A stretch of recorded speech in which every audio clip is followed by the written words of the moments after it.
Rumah tangga mana yang tidak mengalami itu gitu? Semua juga begitu. Artinya bukan masalahnya yang menentukan, tapi bagaimana pasangan ini tuh membina, berkomunikasi, saling mendukung untuk menyelesaikan masalah itu. Hola netizen yang tercinta, kepribadian asli Ria Ricis diungkap oleh Raffi Ahmad. Ini menjadi bukti jika Teuku Ryan memang tidak bisa dipertahankan. Penyebabnya, Teuku Ryan selama ini disebut-sebut tidak perhatian pada Ria Ricis. Bahkan kabarnya Ria Ricis berbulan-bulan tidak diberi nafkah batin. Adanya kepribadian Ria Ricis ini diungkap Raffi Ahmad. Dia menilai pribadi Ria Ricis sebagai wanita yang simpel. Pernyataan itu disampaikan Raffi Ahmad dalam podcastnya bersama Ria Ricis. Menurut Raffi Ahmad, Ria Ricis hanya membutuhkan sosok yang bisa mengerti dirinya. Sosok itu haruslah bisa memberikan kasih sayang dan perhatian pada Ria Ricis. Disinggung soal sosok pengganti Teuku Ryan, Ria Ricis mengatakan masih ingin menikmati masa sedirinya dulu. Terlebih ia kini tengah fokus pada putri semata wayangnya. Ditegaskan Ria Ricis, ia tidak mau terlalu buru-buru untuk menikah lagi. Tidak lupa, Raffi Ahmad mendoakan semoga Ria Ricis dilimpahkan kebaikan serta jodoh terbaik. Di akhir, Raffi Ahmad menilai Ricis sosok wanita super yang tegar dalam melewati ujian hidup. Ria Ricis mengungkapkan kini memilih fokus pada kehidupan pribadinya setelah resmi bercerai. Ria Ricis ingin bisa memperbaiki diri setelah menghadapi masalah pelik hingga rumah tangganya kandas. Nah, gimana nih menurut netizen yang terhormat? Silahkan berkomentar ya. Dari gugatannya Ricis dan Ryan kita bisa belajar sesuatu sih, banyak malah. Di bagian ini kita bisa ngeliat ketersinggungan Ricis sama ibu mertuanya. Aku bisa ngerti sih posisinya Ricis kenapa dia mudah tersinggung banget karena dia posisinya di situ hamil. Dan ya, hormon-hormon pas hamil itu sangat bergejolak ya, kayak cewek lagi halangan lah. Dia sensitif, dia moodian dan segala macam. Dan di situ Ryan harusnya punya peran penting untuk ngefilter ibu dan istrinya. Kita harus sadar ibu kita dan istri kita tuh punya latar belakang yang berbeda. Jadi nggak mungkin sama, misalnya ibu kita ngira ini bercanda, tapi istri kita ngiranya serius gitu. Beda lah pemikirannya. Nah memang ibumu bagi cowok itu benar.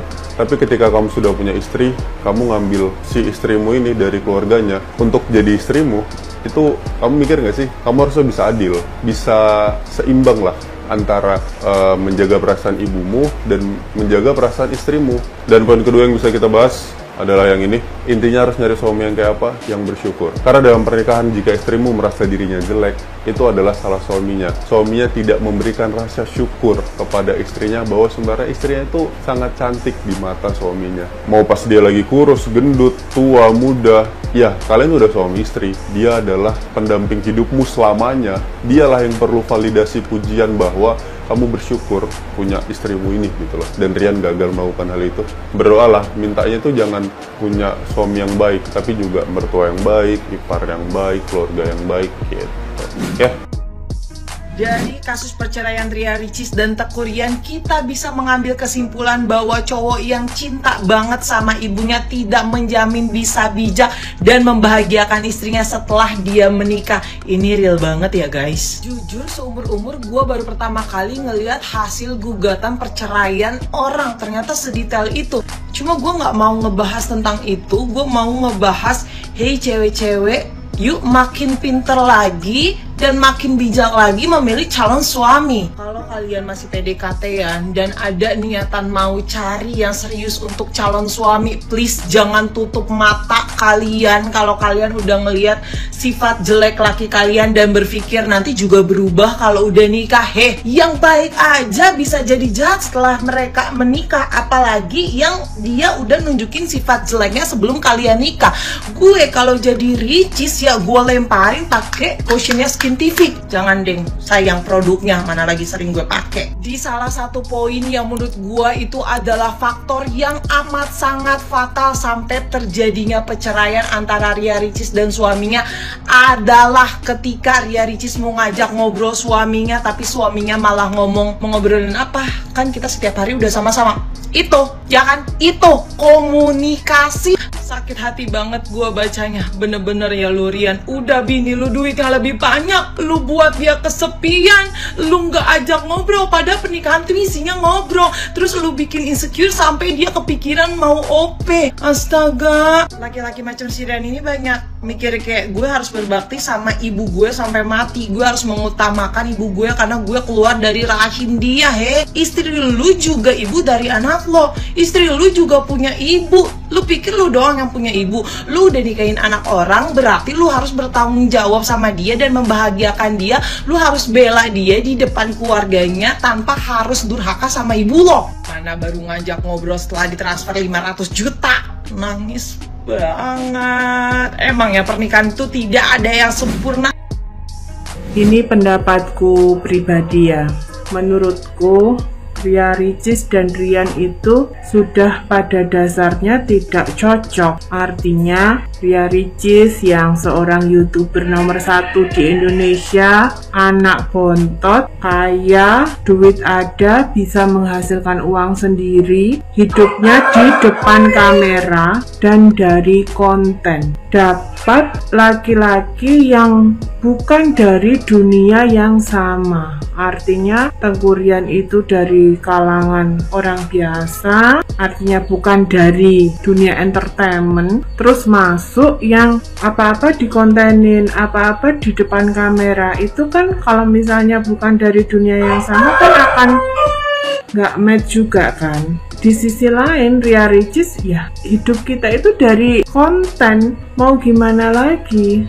Sementara Tengku Riannya ya jangan gitu, apa-apa jangan dikontenin, anak jangan dikontenin. Kita punya privasi kehidupan yang harus dijalani sebagaimana mestinya seperti orang pada umumnya. Tapi itu kan dua sudut yang berbeda ya.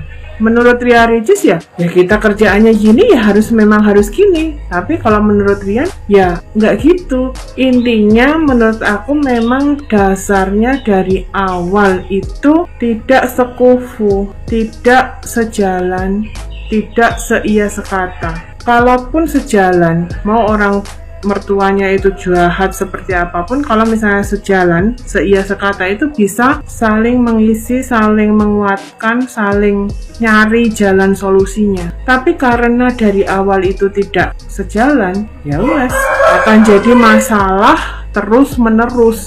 Iya nggak sih? Jadi menurut aku bukan nyalahkan salah satunya atau nyalahkan siapa-siapa. Dasarnya itu nggak cocok. Ya mau digimana-gimanain ya nggak cocok. Dasarnya cocok saling mencintai. Adanya uang 500 rupiah pun bukan 500 juta ya akan jadi suatu kebahagiaan. Bukankah begitu? Ini menurut pendapatku loh ya. Setelah gua ngebaca surat gugatan Ria Ricis dan klarifikasi suaminya, gua tuh dapat satu poin bahwa anjir, rumah tangga macam apa yang komunikasinya itu seburuk ini gitu. Kalau ngelihat masalah-masalah yang tertulis di surat gugatan itu tuh kayak suami yang bingung, ibu dulu atau istri dulu, kata-kata yang menyinggung hati, masalah duit, masalah seks. Rumah tangga mana yang tidak mengalami itu gitu? Semua juga begitu. Bro, gua kenal orang-orang yang rumah tangganya itu jauh lebih parah masalahnya, lebih kompleks, tapi rumah tangganya bertahan gitu. Artinya bukan masalahnya yang menentukan, tapi bagaimana pasangan ini tuh membina, berkomunikasi, saling mendukung untuk menyelesaikan masalah itu.